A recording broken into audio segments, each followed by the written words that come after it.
ગાયત્રી મંત્રનો કોઈ અન્ય વિદ્યાઓ સાથે સંબંધ ખરો? બૃહદારણ્યક ઉપનિષદમાં એક ઉલ્લેખ આવે છે મધુ વિદ્યાનો. એને અમૃતપાન વિદ્યા પણ કહે છે. અચ્છા. એનો ગાયત્રી મંત્ર સાથે સીધો સંબંધ છે. તમે કહેશો કેવી રીતે? તો પહેલાં એનો પૂરો રેફરન્સ આપી દઉં કે શતપથ બ્રાહ્મણના બૃહદારણ્યક ઉપનિષદ માં 14મો કાંડ છે.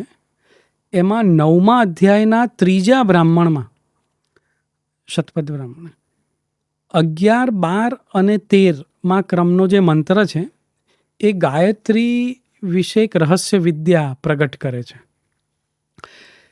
જેનો જપ કરવાથી અને એનો વિધિસર હોમ કરવાથી બૃહદારણ્યક ઉપનિષદમાં ઉલ્લેખ છે કે સૂકું લાકડું પણ લીલું છમ વૃક્ષ બની ગયું છે.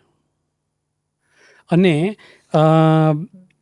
આ રહસ્ય વિદ્યાની ખૂબી એ છે કે એમાં ગાયત્રીનું એક ચરણ, પછી મધુમતી મંત્ર છે, એ મધુમતી મંત્ર વિદ્યાનો એક મંત્ર અને એક વ્યાહૃતિ, આ ત્રણેયનું મિશ્રણ કરી એ ત્રણેયનો સુમેળ સાધી અને 3 વિભાગમાં એની આખી સંકલન કરવામાં આવી છે.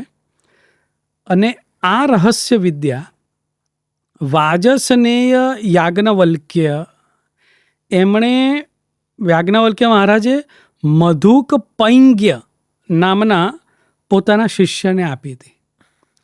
અને જણાવ્યું એમણે શિષ્યને કે જો આ વિદ્યા જાણીને તું સૂકા લાકડા પર સિંચવામાં આવશે જળ, આપણે ત્યાં અભિમંત્રિતનો પ્રયોગ છે, તો એના પર ડાળીઓ ઉગી નીકળશે અને નવા પાન આવશે. યાજ્ઞવલ્ક્ય મુનિને જે આ પરમ સિદ્ધિના દર્શન થયા હતા એનું મૂળ નૈષદભાઈ કોઈ હોય તો એ ગાયત્રી મંત્ર છે.